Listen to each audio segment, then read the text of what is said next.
Today, we will discuss the management of power by a security model, which is popularly described as collective security model.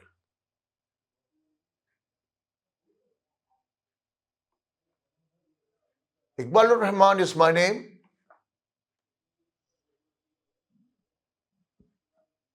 I am professor in political science. My place of work is Aligarh Muslim University. I have experience of around 30 years. So my personal experience with this subject, I hope that when I share my views with you, they are going to help you to understand the complexities of the power, its management, hard, and how much it is important for you, for the people around you, for states which exist in this world, and the people at large on this planet.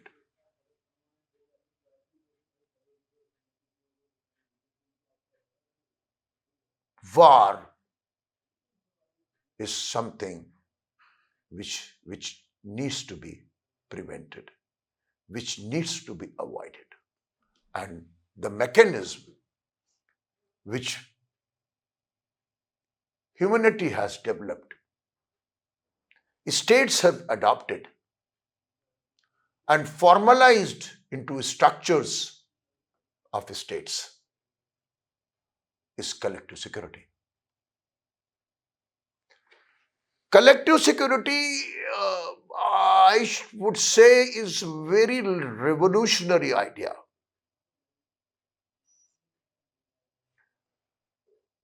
This is antithesis of the balance of power system. Both are these systems through which the power is managed.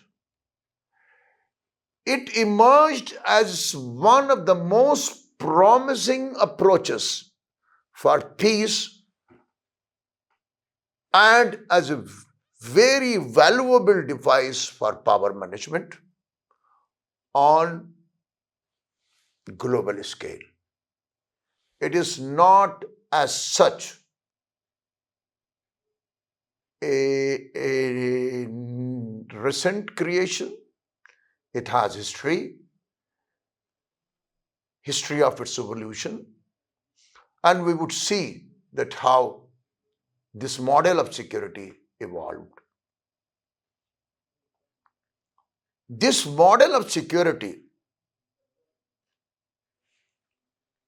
is a model to create peace, security, and stability within the society of its states. The collective security system was not a formally institutionalized system of management of power, prevention of war, control of the use of force. Collective security system is an institutionalized system, formalized in the structures of states which they have created, particularly the League of Nations and the United Nations.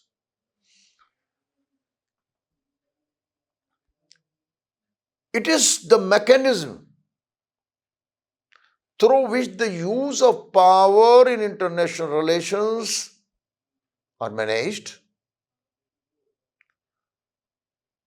It is one of the most promising approaches for peace, most reliable one, most acceptable one, most legitimate one,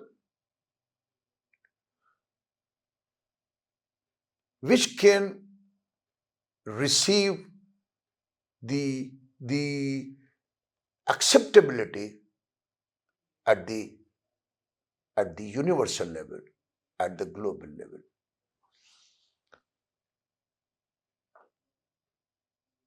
This is the defining and distinguishing characteristic of collective security, that it is conceived as being global in scope. The balance of power system, it was not global in its reach. Collective security presupposes its applicability at the global level. A collective security system corresponds to the system envisioned by liberal institutionalists. It is not a realist construction. The realist scholars, they do not give credibility to this system of management of security. This system actually ensures everyone's sovereignty, everyone's security, and thereby establishes peace. The phrase, an attack on one is an attack on all, best captures the reality of this system. Under this security arrangement, an aggressor against any one state is considered an aggressor against all of other states which act together to repel the aggressor.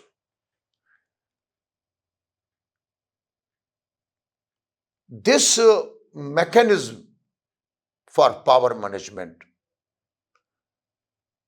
actually is a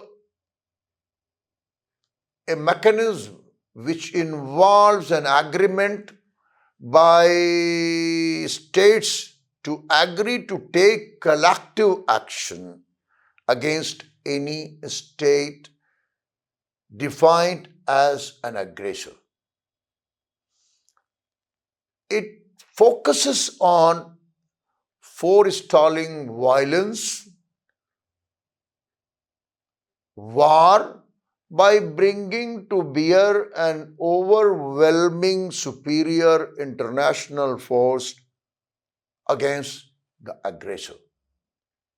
This system of collective security, if we travel back to the human history, we find that for the first time, it was Cardinal de Richelieu of France who used the term collective security in 1629. For the first, in relation to a discussion about Spain, his idea of collective security was for states to work together on matters of security, but under the guidance of France, not under the guidance of a system as like systems like global body, global organization, or any other system consisted of states.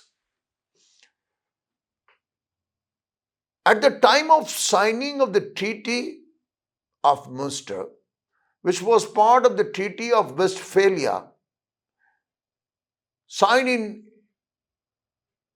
1648 to end the 30 Years' War, Cardinal Mazarin, representing France, inserted sentences about collective security into the treaty.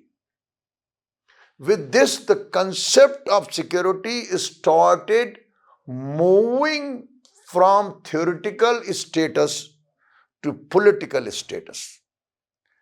It took around 270 years to be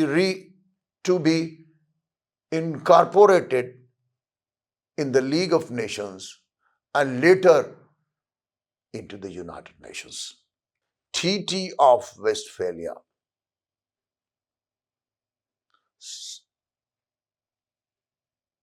not only incorporated the idea of collective security into its provisions, into its charter, it also served as a basis for the collective security of European states, and it put forward ideas to ensure that no one nation can become too powerful and dangerous to threaten the security of others. After the Treaty of Westphalia,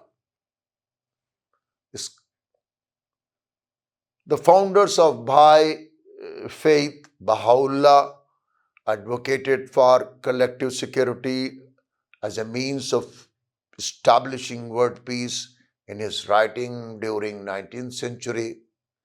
Immanuel Kant, in his Perpetual Peace, a philosophical sketch, outlined the idea for the establishment of a peaceful world community based on free states that would promote peaceful society worldwide. His idea was not based on the creation of a system to manage power, to establish peace.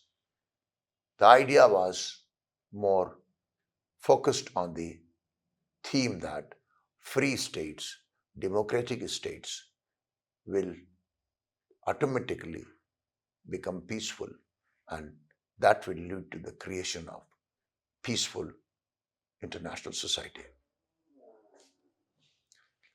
The Treaty of Westphalia of 1648, it had articles 1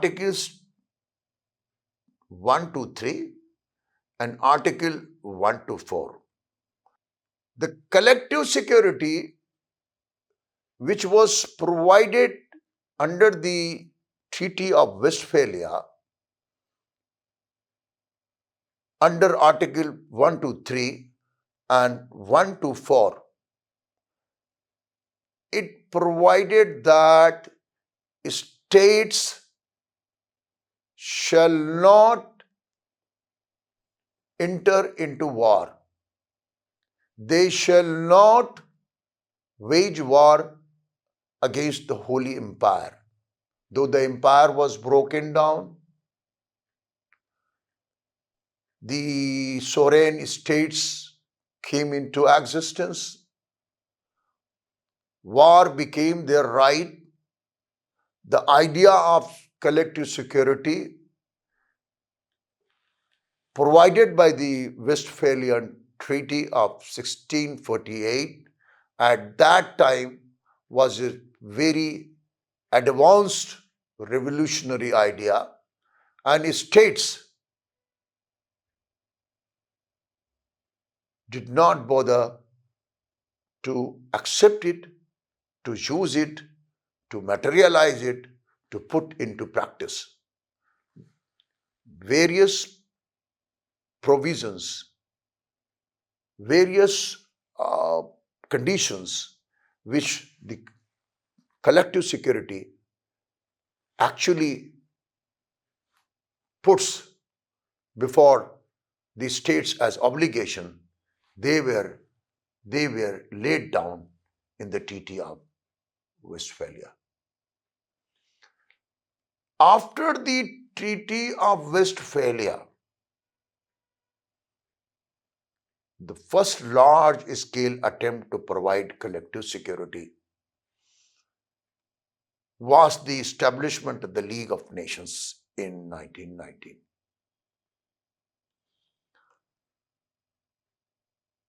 The covenant of the League constituted a preamble and 26 articles. It defined the main function of the League to promote international cooperation and to achieve international peace and security. The idea of security of one is the responsibility. The idea of security of one is the responsibility of all was incorporated in Article 10, 11, and 16 of the Treaty of Versailles. These provisions made it obligatory on the member states not to wage war against the members.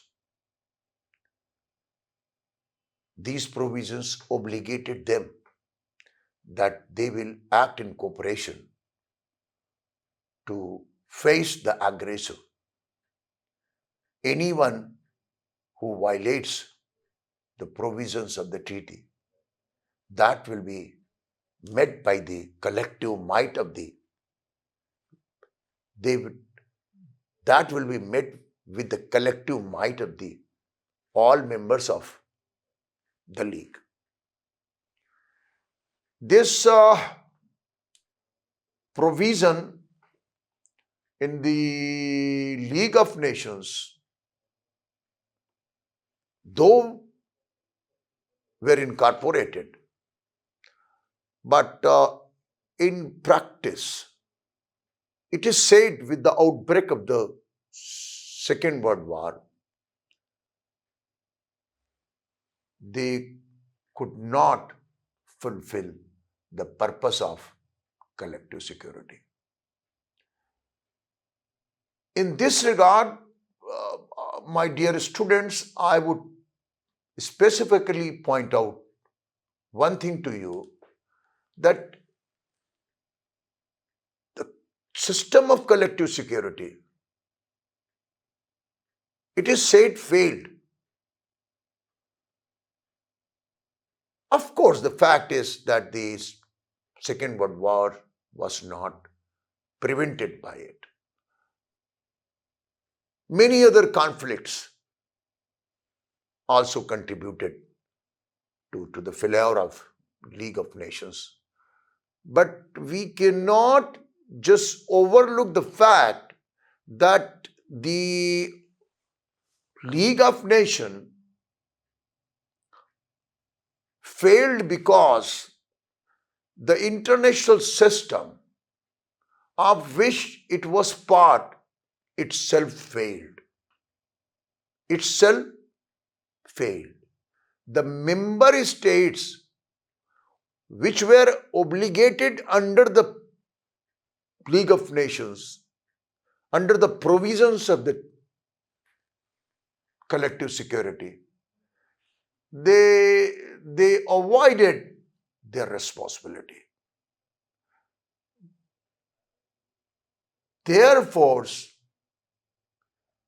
the League of Nations proved ineffective in matters of collective security, particularly in reference to uh, Second World War. And this mainly happened because of the structural issues which were made part of the provisions of the collective security, whereby an aggressor has to be identified. So this question of identifying the aggressor, that became problematic, and it was not a simple task to identify the aggressor. And even today, when the League of Nations is formulated, it is formed, and the idea of the collective security has been incorporated at greater length in its charter, this issue of identifying the aggressor still remains unsolved. For today, I end here. Thank you, my dear students.